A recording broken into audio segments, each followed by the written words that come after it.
এই বিপ্লব কুমার সরকার। তাকে তো আপনারা চেনেন, সব কাজে লাগিয়ে বিভিন্ন ব্যবসায়ী বা শিল্প প্রতিষ্ঠানের মানুষ যারা রয়েছেন তাদের কাছ থেকে সে টাকা কালেক্ট করছে, এবং এই অনুষ্ঠানের নাম করেও সে ব্যাপক হারে চাঁদাবাজি করেছে, টাকা কালেক্ট করেছে।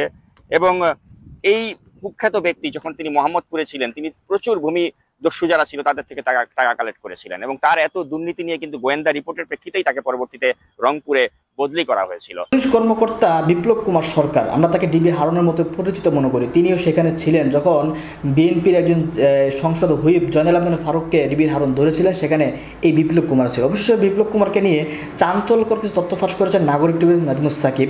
তার এই প্রতিবেদন বা ভিডিও দেখলে বুঝতে পারবেন যে বেনজিরের চাইতেও এই বিপ্লব কুমার সরকার কোনো দিক দিয়ে কম নয়। নতুন আরেকটি ভিডিওতে আপনাদের সকলকে স্বাগত জানাচ্ছি, আমি নাজমুস সাকিব। প্রিয় দর্শক, আইন শৃঙ্খলা রক্ষার দায়িত্বে নিয়োজিত বাংলাদেশের পুলিশ বাহিনীর উপর জনসাধারণের আস্থা বর্তমানে সর্বনিম্ন পর্যায়ে এসে ঠেকেছে, এবং এর পেছনে অন্যতম কারণ হচ্ছে পুলিশকে রাজনৈতিক উদ্দেশ্যে ব্যবহার করা এবং পুলিশকে দুর্নীতি করার ব্যাপক সুযোগ করে দেয়া।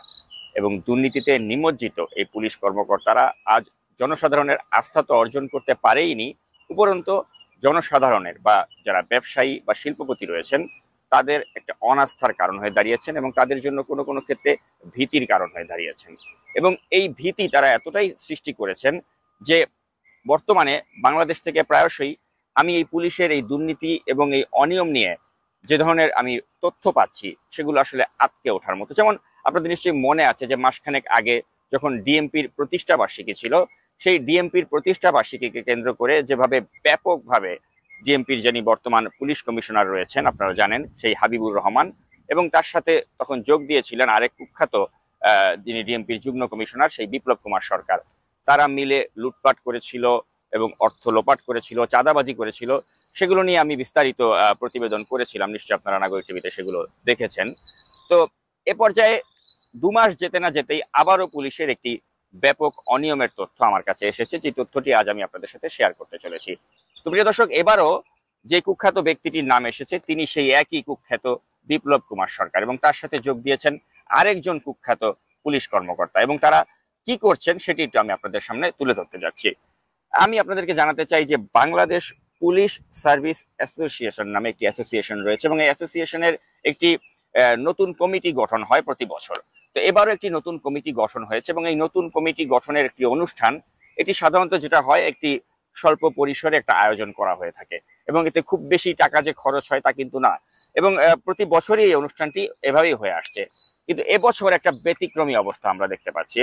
এবছরে এই অনুষ্ঠানের নামে, অর্থাৎ আগামীকাল যে অনুষ্ঠানটি হতে যাচ্ছে এই পুলিশ সার্ভিস অ্যাসোসিয়েশনের অভিষেক অনুষ্ঠানের নামে, এই অনুষ্ঠানের নামে এই নবনির্বাচিত কমিটির যারা সদস্য তাদেরকে সংবর্ধনা দেওয়ার নামে শিল্প পুলিশের যিনি ডিজি তার সাথে যোগ হয়েছেন এই ডিএমপির যিনি যুগ্ম পুলিশ কমিশনার বিপ্লব কুমার সরকার। তো শিল্প পুলিশের ডিজি অতিরিক্ত আইজিপি মাহবুবুর রহমান এবং এই বিপ্লব কুমার সরকার তারা মিলেই মূলত এখন এই পুলিশ সার্ভিস অ্যাসোসিয়েশনের অভিষেক অনুষ্ঠানের নামে তারা চাঁদা কালেক্টের একটি ব্যবস্থা করেছেন। তো আমার কাছে যে তথ্য এসেছে সেটা হচ্ছে যে গতানুগতিক নিয়মেই কিন্তু এই দায়িত্ব সর্বদা পালন হয়ে থাকে, অর্থাৎ এই পুলিশ সার্ভিস অ্যাসোসিয়েশনের যে নতুন কমিটি গঠিত হয় এবং কমিটির সদস্যদেরকে যখন সংবর্ধনা দেওয়া হয়, এটি একটি গতানুগতিক অবস্থাতেই এটির অনুষ্ঠানটি সবসময় আয়োজন হয়ে থাকে, এবং মোটামুটি একটা সাদামাটা ভাবেই কিন্তু আয়োজন হয়ে থাকে। এবং এই দাওয়াতের যে দায়িত্ব, অর্থাৎ যে দাওয়াতের কার্ড আপনারা স্ক্রিনে দেখতে পাচ্ছেন, এই দাওয়াতের কার্ড এটিও কিন্তু এবার একটা বিরল দৃষ্টান্ত স্থাপন করেছে। অর্থাৎ এই কার্ডে যিনি দাওয়াত দিয়ে থাকেন সেটি সাধারণত হয়ে থাকে এই সংগঠনের যিনি সাধারণ সম্পাদকের দায়িত্ব পালন করছেন, তার মাধ্যমে এই দাওয়াতটি দেয়া হয়ে থাকে। কিন্তু এবার আপনারা একটু ভালো করে কার্ডটিতে খেয়াল করে দেখুন প্রিয় দর্শক, এখানে দাওয়াত দিচ্ছেন এই ডিএমপির যুগ্ম পুলিশ কমিশনার বিপ্লব কুমার সরকার এবং পুলিশের অতিরিক্ত আইজিপি মাহবুবুর রহমান, শিল্প পুলিশের যিনি ডিজি। তো প্রশ্ন হচ্ছে কেন মাহবুবুর রহমান এবং এই বিপ্লব কুমার সরকার তারা এই দাওয়াত কার্ডে তাদের নাম দিয়ে দাওয়াত দিচ্ছেন? এখানে তো আসলে রীতি বা রেওয়াজ অনুযায়ী এখানে তো নাম হওয়া উচিত ছিল অনুষ্ঠানের সঞ্চালক এবং যিনি এখানকার সাধারণ সম্পাদক, অর্থাৎ যিনি এই বাংলাদেশ পুলিশ সার্ভিস অ্যাসোসিয়েশনের সাধারণ সম্পাদক নারায়ণগঞ্জের যিনি পুলিশ সুপার গোলাম মোস্তফা রাসেল, এখানে তো তার নামটি থাকার কথা ছিল। কিন্তু গোলাম মোস্তফা রাসেলের নামটিকে এখানে তার মাধ্যমে দাওয়াতটি না দিয়ে এখানে দাওয়াতটা দেয়া হচ্ছে এই কুখ্যাত বিপ্লব কুমার সরকার এবং মাহবুবের মাধ্যমে। তো তো এখান থেকে বোঝা যাচ্ছে যে মূলত টাকাটা নিজেদের পকেটে রাখার জন্য, অর্থাৎ দুর্নীতি করে চাঁদাবাজি করে টাকাটা নিজেদের পকেটে রাখার জন্যই কার্ডে তারা নিজেদের নামটি এভাবে ব্যবহার করেছে, যেটি আসলে একটি আইনের ব্যত্যয় ঘটিয়েছে তারা। তো কেন তারা ব্যত্যয় ঘটালো সেটির মূল কারণ হচ্ছে প্রিয় দর্শক, শিল্প পুলিশের যিনি ডিজি অর্থাৎ এই যে মাহবুব, তিনি কিন্তু দেশব্যাপী যত শিল্প কারখানার মালিক রয়েছেন তাদের সাথে তার সুসম্পর্ক, এবং হওয়াটাই স্বাভাবিক যেহেতু তিনি শিল্প পুলিশের ডিজি। তো এই প্রভাবটাকে কাজে লাগিয়ে তিনি যেটা করেছেন আর কি, এই অনুষ্ঠানের নাম করে এই কার্ডগুলো তিনি বিভিন্ন এই শিল্প প্রতিষ্ঠানের যারা মালিক রয়েছেন তাদেরকে পাঠিয়েছেন এবং বলেছেন যে আমরা একটা অনুষ্ঠান করছি, চাঁদা দেন। বিপ্লব কুমার সরকার তিনিও তার পক্ষ থেকে একই কাজ করেছেন, এই অনুষ্ঠানের নামে তিনিও চাঁদা কালেক্ট করছেন, বিভিন্ন যারা ব্যবসায়িক গোষ্ঠী রয়েছে শিল্প গোষ্ঠী রয়েছে তাদের কাছ থেকে তিনি চাঁদা দাবি করেছেন বা করছেন। তো আমরা একটু পেছনে ফিরে তাকাতে চাই প্রিয় দর্শক। আমি আপনাদেরকে এর আগেও কিন্তু বিপ্লব কুমার সরকারকে নিয়ে যখন আমি ভিডিও করেছিলাম, আমি কিন্তু সেই ভিডিওতে বলেছিলাম যে একটা ফাইন্যান্সিয়াল সার্ভিস প্রতিষ্ঠান যে রয়েছে নগদ, এই নগদের থেকে তিনি কিভাবে 50 লাখ টাকা তিনি আদায় করেছিলেন চাঁদা, এই বিপ্লব কুমার সরকার, সেটা কিন্তু আমি আপনাদেরকে আমার সেই রিপোর্টে তুলে ধরেছিলাম। শুধু তাই নয়, ডায়মন্ড ওয়ার্ল্ডের যে মালিক রয়েছেন দিলীপ কুমার আগারওয়াল, এই দিলীপ কুমার আগারওয়ালের থেকেও কিন্তু তারা টাকা নিয়েছেন।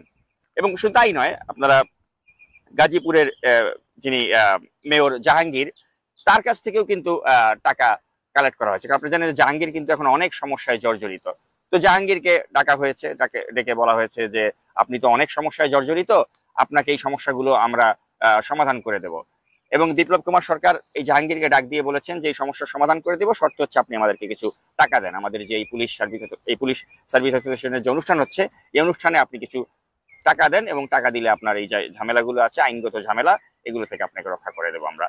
তো এইভাবে বিভিন্ন ব্যবসায়ী, শিল্পপতি বা জাহাঙ্গীরের মতো যারা রাজনীতি করেন তাদেরকে ডাক দিয়ে যারা একটু ভালনারেবল পজিশনে আছেন তাদের থেকে কিন্তু এভাবে টাকা কালেক্ট করা হচ্ছে, যেটা একটা মানে খুবই দৃষ্টিকটু অবস্থায় পৌঁছে গিয়েছে। এবং এই অনুষ্ঠানের জন্য তারা কিন্তু বিদেশ থেকে অনেক টাকা খরচ করে শিল্পী আনছে, অর্থাৎ এই যে সাংস্কৃতিক অনুষ্ঠান হবে, এই সাংস্কৃতিক অনুষ্ঠানের নাম করে তারা বিদেশ থেকে শিল্পী এনে প্রচুর টাকা খরচ করছে। এবং এই এক অনুষ্ঠানের নামে, অর্থাৎ আগামীকাল যে অনুষ্ঠানটি হতে যাচ্ছে, এই পুলিশ সার্ভিস অ্যাসোসিয়েশনের যে অনুষ্ঠানটি হতে যাচ্ছে, এই অনুষ্ঠানের জন্য তারা 3500 জনের খাবারের বন্দোবস্ত করেছে। অর্থাৎ চিন্তা করে দেখুন যে কি পরিমাণ টাকা নষ্ট হচ্ছে। জাস্ট এই অ্যাসোসিয়েশনের একটা নতুন কমিটি গঠিত হয়েছে, এই কমিটি তাদের সংবর্ধনা দেওয়া হবে এই 50, 60, 70 জন লোকের, এর জন্য 3500 জনকে খাওয়ানোর ব্যবস্থা করা হচ্ছে। এবং তাদের খাওয়াবার জন্য আপনারা চিন্তা করে দেখুন প্রিয় দর্শক যে কি পরিমাণ টাকা তাহলে চাঁদা হিসেবে কালেক্ট করেছে এই মাহবুব এবং বিপ্লবের সিন্ডিকেট। এবং এই সিন্ডিকেটটা তারা যে শুধুমাত্র এই অনুষ্ঠানের জন্যই টাকা কালেক্ট করছে তা নয়, তাদের অতীত যদি আপনারা প্রিয় দর্শক একটু আপনাদের সামনে তুলে ধরতে চাই, যখন চিটাগাং মেট্রোপলিটন পুলিশের কমিশনার ছিলেন এই মাহবুব, তখন কিন্তু তিনি কোটি কোটি টাকা দুর্নীতি করেছিলেন, আর এখনো এই দুর্নীতি করে আসছেন এই শিল্প পুলিশের ডিজি হিসেবে। এবং তার কিন্তু এখন একটাই লক্ষ্য, সেটা হচ্ছে তিনি র্যাবের মহাপরিচালক হতে চান, এবং সেজন্য তিনি জোর তদবির করছেন। এবং এই র্যাবের মহাপরিচালক হওয়ার জন্যই তিনি এখন জোর প্রচেষ্টা লাগাচ্ছেন, এবং যেভাবে পারছেন তিনি টাকা উপার্জন করছেন, ঘুষ যেখানে যেখানে যাওয়ার প্রয়োজন হয় তিনি দিচ্ছেন, দিয়ে তিনি চাচ্ছেন র্যাবের মহাপরিচালক হতে।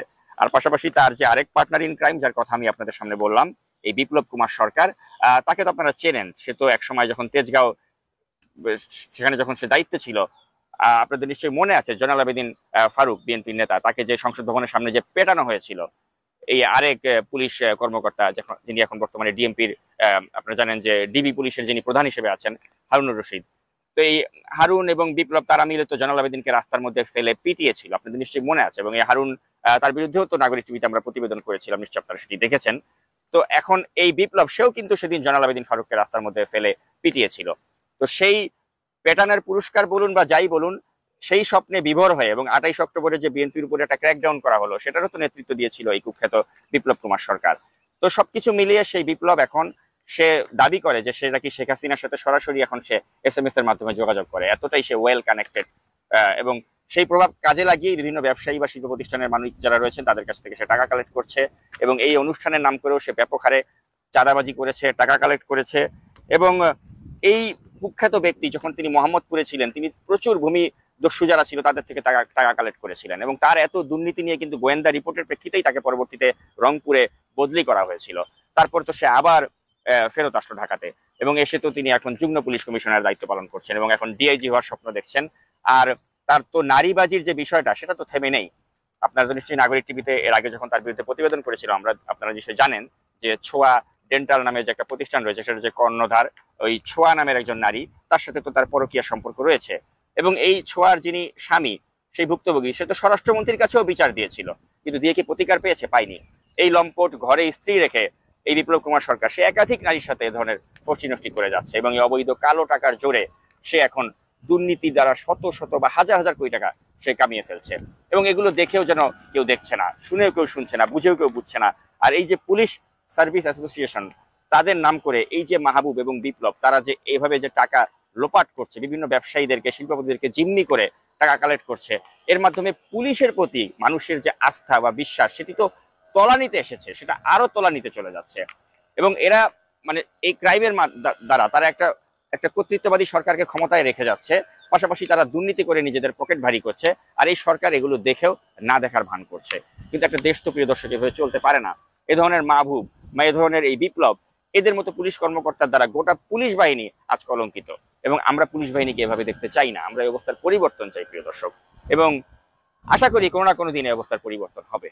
এবং এই প্রত্যাশায় আজকের এই ভিডিওটি এখানে শেষ করছি। এতক্ষণ দর্শক আলোচনা শুনেছেন, আলোচনা বুঝতে পেরেছেন, তিনি কিন্তু তথ্য এবং সবকিছু প্রমাণ দিয়ে দেখিয়েছেন যে বিপ্লব কুমার সরকার আসলেও তার চরিত্র এবং তার সম্পদ এবং তিনি কি কাজ করেন। বিপ্লব কুমার সরকারকে নিয়ে নাজমুস সাকিব যে তথ্যগুলো দিয়েছেন এবং আলোচনা করেছেন, সেই আলোচনা আপনার কাছে কেমন লেগেছে অবশ্যই কমেন্ট বক্সে কমেন্ট করবেন।